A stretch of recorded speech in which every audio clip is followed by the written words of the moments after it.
আসসালামু আলাইকুম বন্ধুরা, আশা করি সকলে ভালো আছেন। English for all classes BD চ্যানেলের পক্ষ থেকে সকলকে শুভেচ্ছা ও অভিনন্দন।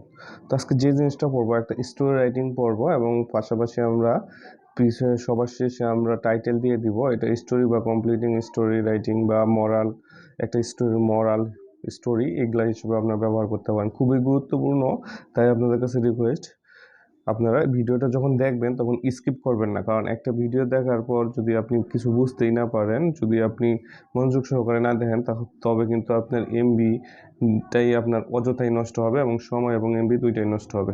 তাই যে কোনো ভিডিও দেখার পর এই ভিডিওটা দেখার সময় অবশ্যই আপনারা মনোযোগ সহকারে দেখবেন। তো স্টোরিটা হচ্ছে দ্য প্রাউড রোজ, অর্থাৎ হচ্ছে একটা অহংকারী রোজ মানে হচ্ছে গোলাপ, অর্থাৎ অহংকারী গোলাপের গল্প বা একটা অহংকারী গোলাপ, এটা টাইটেল। তারপর হচ্ছে এটা যে কমপ্লিটিং স্টোরি যদি আসে তাহলেও লিখতে পারবেন, কারণ এই যে 2 লাইন 3 লাইন থাকবে, তারপর ডট ডট ডট দেওয়া থাকবে। আমি একদম স্টোরি আকারে বলে দিচ্ছি, আপনারা কি করবেন, স্টোরি আকারে পড়লে আপনার কমপ্লিটিং স্টোরি বা যে কোনো ভাবেই আসুক না কেন আপনারা লিখতে পারবেন। তো স্টোরিটা হচ্ছে দ্য প্রাউড রোজ, অর্থাৎ অহংকারী গোলাপ। অনস আপন এ টাইম, অর্থাৎ একদা একটা সময়, in a desert far away, অর্থাৎ দূরের এক মরুভূমিতে। ডিজার্ট মানে হচ্ছে মরুভূমি, ফার অ্যাওয়ে অর্থাৎ দূরের, অর্থাৎ একদা একটা সময় দূরের এক মরুভূমিতে। দেয়ার ওয়াজ আ রোজ, সেখানে ছিল কি একটা গোলাপ। হ্যাঁ, গোলাপ, বা এখানে গোলাপ বলতে গোলাপ গাছ বা গোলাপকে বোঝানো হয়েছে। Who was so proud of her beautiful looks, তা সে ছিল কি, শি ওয়াজ সো প্রাউড, সে খুবই গর্বিত ছিল, অনেক গর্বিত ছিল। সো হার বিউটিফুল লুকস, কারণ তার ছিল তার বিউটিফুল লুকস,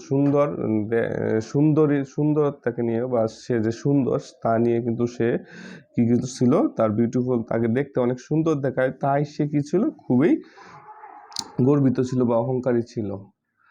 হার অনলি কমপ্লেন্ট, তার একমাত্র কি অভিযোগ, কমপ্লেন্ট মানে হচ্ছে অভিযোগ, ওয়াজ মানে তার একমাত্র অভিযোগ ছিল, গ্রোয়িং নেক্সট টু আগলি খ্যাটাস, অর্থাৎ খ্যাটাস মানে হচ্ছে ফণিমনসার, তার একমাত্র অভিযোগ ছিল তার পাশাপাশি যে ফণিমনসার গাছটা ছিল দেখতেই ছিল বিশ্রী, আংলি মানে হচ্ছে বিশ্রী, বিশ্রী ছিল।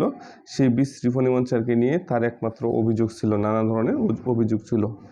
এভরিডে, প্রত্যেক দিন, দ্য বিউটিফুল রোজ মানে সেই সুন্দর সেই গোলাপ, would insult and mock the cactus on his looks, অর্থাৎ সে যদি আমরা একটু ভেঙে পড়ি সুন্দর করে, এভরিডে অর্থাৎ প্রত্যেক দিন, দ্য বিউটিফুল রোজ সেই সুন্দরী বা সুন্দর গোলাপ, উড ইনসাল্ট অ্যান্ড মক অপমান এবং অপদস্থ করে, মক মানে হচ্ছে অপদস্থ করা বা বিদ্রুপ করা, অপমান এবং বিদ্রুপ করে, অন খ্যাটাস অন হিজ লুক, অর্থাৎ সেই ফণিমনসার গাছের চেহারা নিয়ে, বা সেই ফণিমনসার গাছের যে দেখা বা লুকস, অর্থাৎ বাহ্যিক দেখার যে চেহারা, এখানে চেহারা বোঝানো হয়, চেহারাকে নিয়ে, বিশ্রী চেহারা নিয়ে, চেহারার জন্য তাকে কি করে, প্রত্যেক দিন অপমান অপদস্থ করে।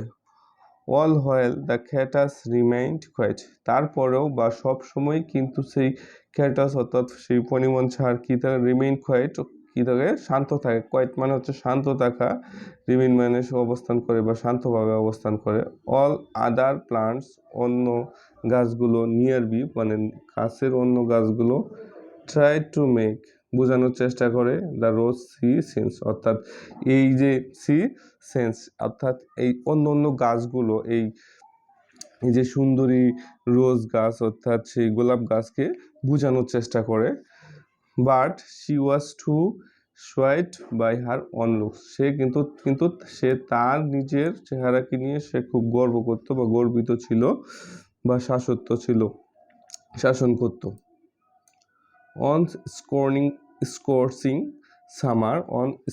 সামার, অর্থাৎ একটা কি দহনযুক্ত, অন স্কর্চিং মানে দহন বা তাপযুক্ত বা দহনযুক্ত, বার্ন যেটাকে বলে, একটা তাপযুক্ত সামার বা অর্থাৎ গ্রীষ্মে, একটা প্রচণ্ড তাপযুক্ত গ্রীষ্মে, দ্য ডিজার্ট বিকাম ড্রাই, অর্থাৎ সেই মরুভূমিটা কি হয়ে গেছিল, ড্রাই হয়ে গেছিল, শুকনা হয়েছিল। And there was no water left the plant, অর্থাৎ সেই গাছগুলোতে, সেই মরুভূমিতে গাছের জন্য অবশিষ্ট কোনো পানি ছিল না। The rose quickly began to wilt, অর্থাৎ সেই যে রোজ অর্থাৎ সেই গোলাপ গাছটা কুইকলি বিগেন টু ওয়াইল্ট অর্থাৎ তাড়াতাড়ি কি শুকিয়ে যাচ্ছিল।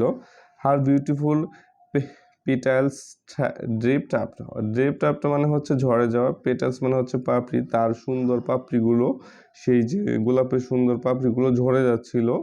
লসিং দেয়ার লাস্ট কালার অর্থাৎ সে কী করছিল, তার লসিং মানে হারিয়ে যাচ্ছিল, দেয়ার মানে তার লাস্ট কালার মানে তরতাজা কালার বা তার যে তরতাজা কালারটা রয়েছে সেটা কিন্তু হারিয়ে যাচ্ছিল।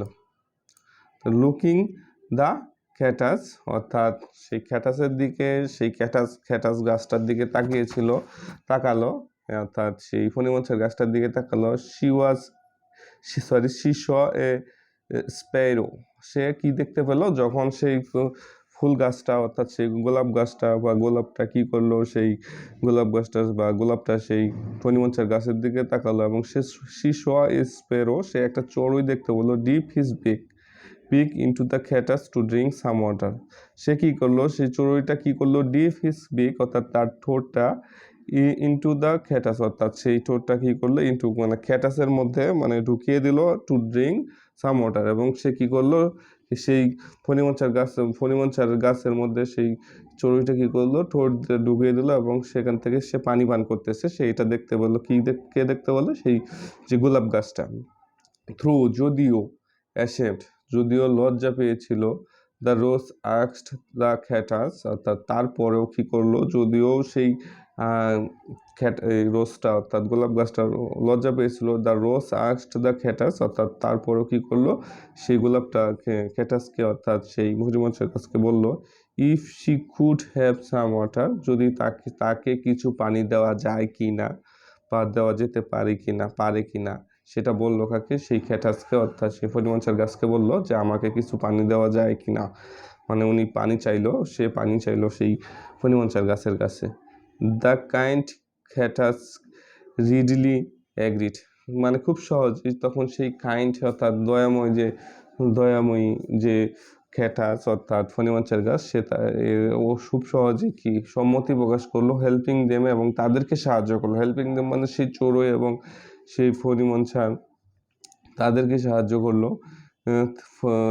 সেই যে চড়ুই এবং সেই গোলাপ গাছ তাদেরকে helping them both through the ঠং সামার অর্থাৎ তাদেরকে সেই সাহায্য করলো। ঠং সামার মানে হচ্ছে সেই তীব্র বা কঠিন গ্রীষ্মে কী করলো, সেই তাদেরকে উভয়কেই সাহায্য করলো অ্যাজ ফ্রেন্ড হিসেবে উভয়কেই সাহায্য করলো। তো এটার মরাল হচ্ছে নেভার জাজ অর্থাৎ কখনোই বিচার করে না এনিওয়ান মানে কাউকে by the way them looks তাদের চেহারা দেখে, অর্থাৎ কখনোই তুমি কাউকে তাদের চেহারা দেখে কি বিচার করে না। অত্যন্ত সুন্দরভাবে বুঝিয়ে দেওয়ার চেষ্টা করেছি। তারপরে যদি কোনো কমেন্টস বা কথা থাকে আপনারা আমাকে কমেন্টের মাধ্যমে জানাবেন। ভালো থাকবেন, সুস্থ থাকবেন, পরবর্তী ভিডিওতে আবার দেখাবে ইনশাআল্লাহ। আসসালামু আলাইকুম ওয়া রাহমাতুল্লাহ।